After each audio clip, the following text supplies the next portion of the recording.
예, 여러분, 금주의 주식 현황과 이제 비하인드 스토리인데요.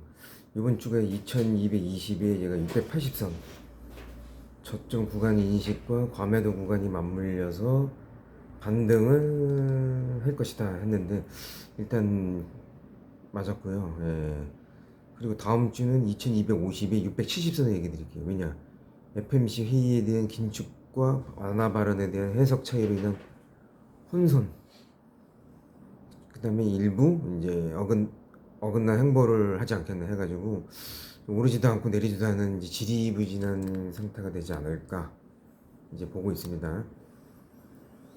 그리고 아마 그 고비를 넘기면은 이제 G20 회의 있고 이제 저기 월드컵도 있어가지고 아마 미국 시장이 웬만하면 그냥 우호적으로 억지로 해석해서 올릴 수 있는 확률이 지금 현재는 높습니다. 일단 시황으로 건너오면 이제 영국발 정치 불확실성 확대와 미국 증시가 이틀 연속 하락했죠. 그러다 달러 강세 전환 등이 증시 부담을 또 주었죠. 근데 영국 신임 총리가 새로 바뀌면서 기대감이 강달러를 일단은 지금은 보합적으로 위축시켜 버렸어요. 그래서 미 증시가 일단 다시 반등한 계기가 되었고, 이제 반도체 관련 종목군이 이제 실적 개선과 업황 바닥에 대한 기대감으로 지금 강세를 보여줬어요.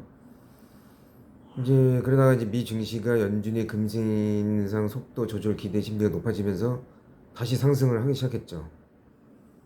그리고 한국은 레고랜드발 신용경제 사태에 대응하고자 채권시장 안정펀드를 가동해서 유동성 공급 정책을 가동한 점이 이제 약간 우리나라에 약간 먹구름이 꼈었죠. 근데 어쨌든 국내의 본격적인 실적 시즌 사이에서 엔화하고 유엔화 환율이 지금 변화가 심해졌어요.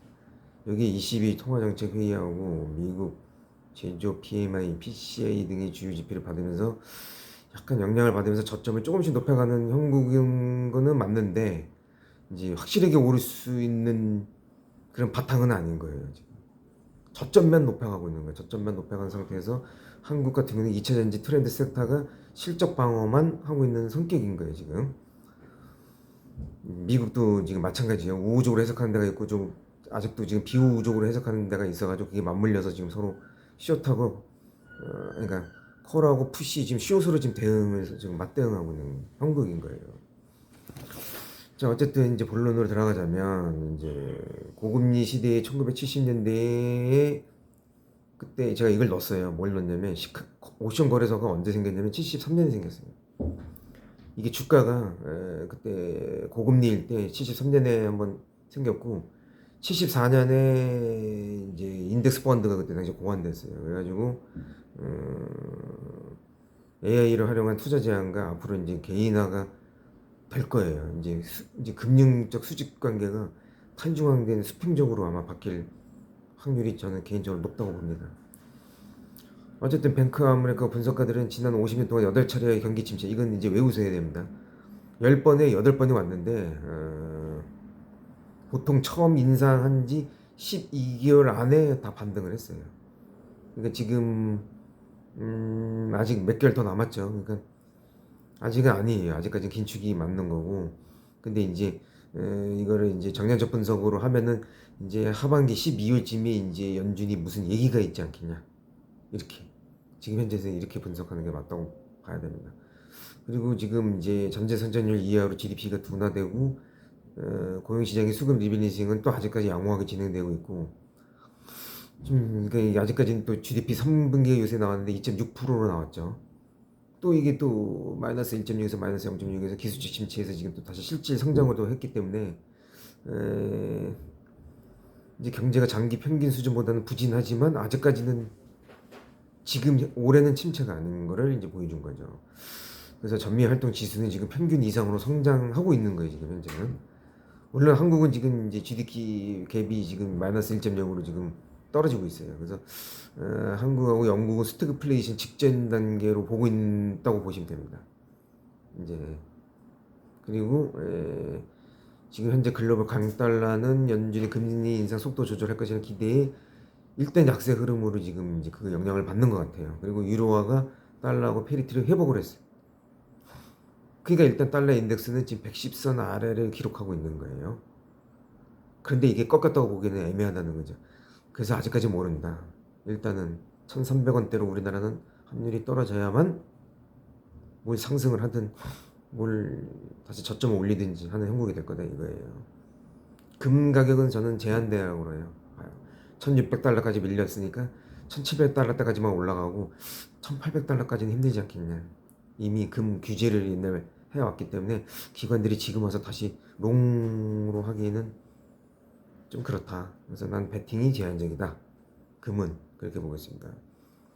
일단 팔라듐하고 구리 가격이 지금 올라가고 있어요. 지금 정상적으로 다시 경기가 회복되는 것처럼 액션을 지금 취하고는 있는데 그게 아니라는 거죠 지금. 그거 믿으면 안 됩니다. 일시적으로 구리 가격, 팔라듐 가격은 오를 수 있어요. 왜 경제선진이 미국이 좀 올랐고 다른 나라들도 아직은 다 부러지지 않았기 때문에 여기서 착각할 수도 있는 겁니다. 근데 어쨌든 이번에 이제 미국 GDP가 전년 대비 1, 2분기 이제 각 마이너스 1.6 아까 말한 마이너스 0.6 여기서 3분기 2.6을 기록해가지고 올해 4분기는 0% 정도가 되지 않겠냐. 그래서 내년 1분기에 마이너스 1, 2분기에 마이너스 2%, 그때 이제 침체 선언하고 3분기 플러스 1, 4분기 플러스 3 이렇게 되지 않겠냐. 내 개인적인 모델이 예측 모델이 그렇습니다. 그래서 어쨌든 지금 당장 피봇 전환은 힘들게 보이는데 지금 미국의 시장은 억지로라도 내년 피봇을 땡겨서 재점화하고 있어요. 지금 기대를. 그 점이에요. 그 점. 그걸로 주가가 자꾸 지금 상하방에 싸우고 있는 거예요. 그 흐름을 알아야 됩니다, 여러분. 자꾸 뭐 지표로 갈 때도 있고 분위기로 갈 때도 있고 이게 육감으로 갈 때도 있고 이제 이런 전혀 다른 이유로 이게 주식의 향배가 갈려요. 아침에 좀 떨어졌다가 오후에 다시 올려 있을 수 있는 거고 아침에 강세 보였다가 다시 거꾸로 밀어 내릴 수도 있는 거예요. 그 분위기를 읽어야 돼요. 그 분위기를 읽는 새끼가 수익을 지킨다고 봐야 되겠죠. 자, 그다음에 제가 저번에 얘기했죠. 저 7가지 정도 된다고. 빅스가 40이 넘어야 되고 S&P 500 기준으로 200억 주 이상의 로스컷이 나와야 되고 그다음에 풋콜 비율이 1.4배가 넘어야 되고 또 200일선 이상의 종목이 10% 전체 10%가 안 돼야 되고 외우셔야 됩니다, 여러분. 안 되면은.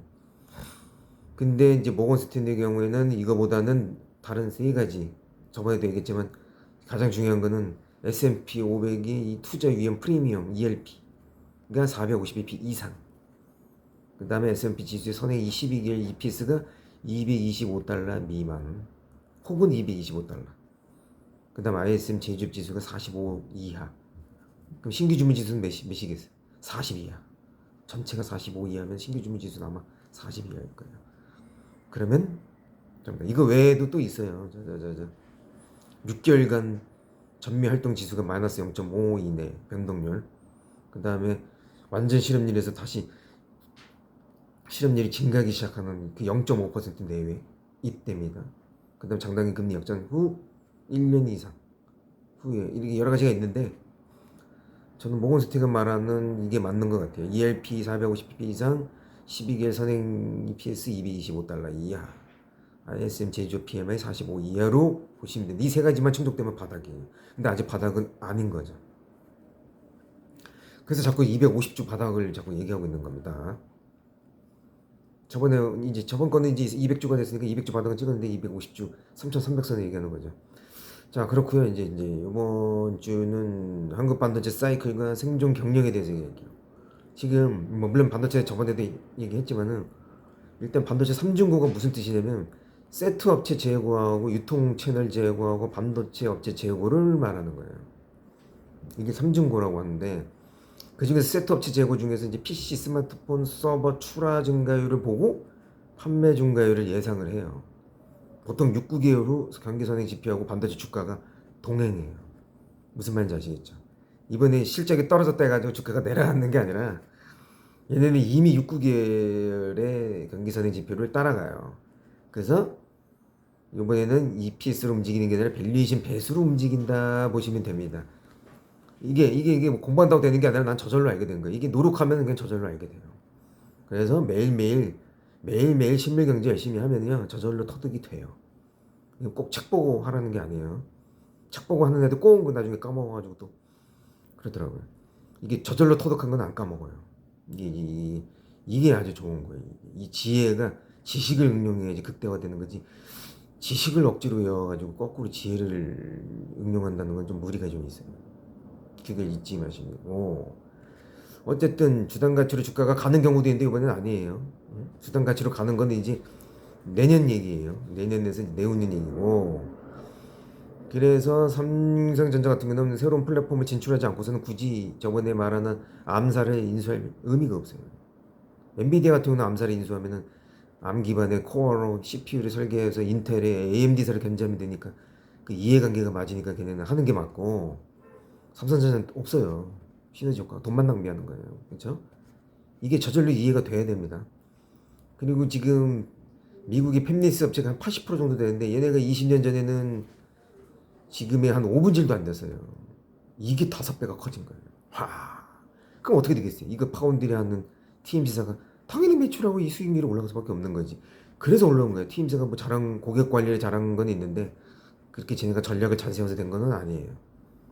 어쨌든 쟤네는 이제 지금 핀팻 방식으로 이제 나머지 3나노를 이제 집적도로 트랜지스터 원가 경쟁력을 확보하겠다는 뜻이고, 삼전은 GE 방식으로 3나노를 했으니까 여기서 속도와 전력 소모량을 우월하게 가져가겠다. 이거 아니겠어요? 근데 이제 극복할 숙제는 뭐겠냐? 수율이죠. 첫 번째 수율이고, 그 다음에 TM사에 비해서 캐파가 3분질 수준이에요. 그리고 7나노 이하 시장 점유율은 9분질 수준이에요. 그러니까 4나노, 5나노급에서 이 수율을 어떻게든지 만회를 하면서 이 물량을 공급할 수 있는 납품 지연 숙제를 해결해야 되는데, 글쎄요, 제가 볼 때는 이게 불가능합니다. 왜냐면 쟤네가 손 놓고 있어야 되는데 그렇지 않기 때문에 설비 투자도 지금 삼성전자보다 3배를 더 했어요. 지금 2년 동안에. 그럼 삼성전자가 지금 6배를 해야 된다는 소리인데 그게 안 되잖아요. 지금 17조하고 54조가 게임이 안 되잖아요.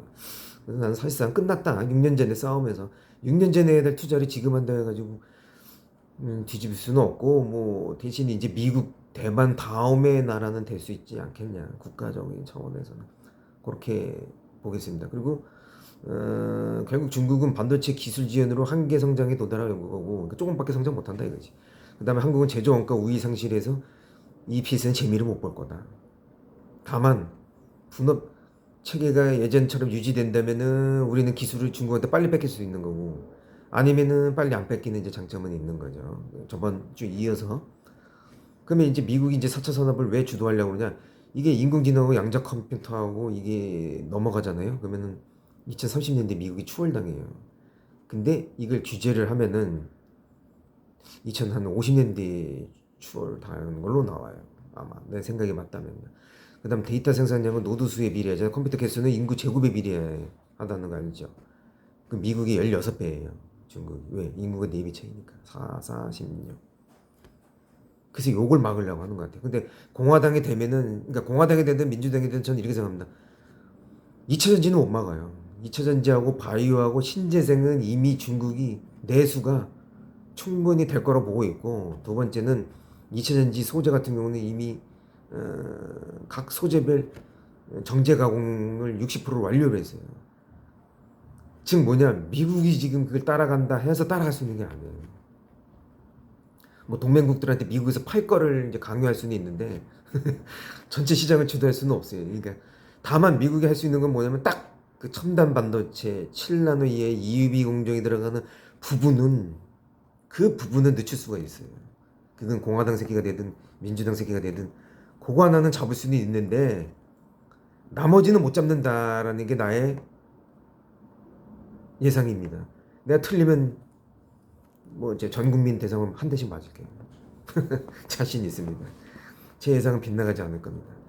그래서 7나노 이하의 첨단 공정만 막으면 이제 그 GDP 따라잡는 거하고 그 국민소득 앞질러지는 거는 한 2, 30년 늦출 수 있는 거고, 나머지는 안 된다 이거. 이미 늦었다 이거예요. 이미 이제 얘기했죠. 2차 전지하고 바이오 안 된다고. 쟤네는 내수로도 갈 수 있다고. 그럼 어쨌든 이 반도체만 잘 하면은 이제 6세대 전투기라든지 이제 첨단 이제 우주 산업은 이제 중국도 이제 사실상 물 건너갔다 보시면 됩니다. 그런 식으로 생각하면 우호적인 거고, 아니다 우리나라 당장 수익이 없고 힘들다 그러면 뭐 저거고, 그렇게 보시면 됩니다. 이게 이제 한국 반도체 사이클과 생존 전략에 대해서 금주의 주식현황과 비하인드 스토리였습니다.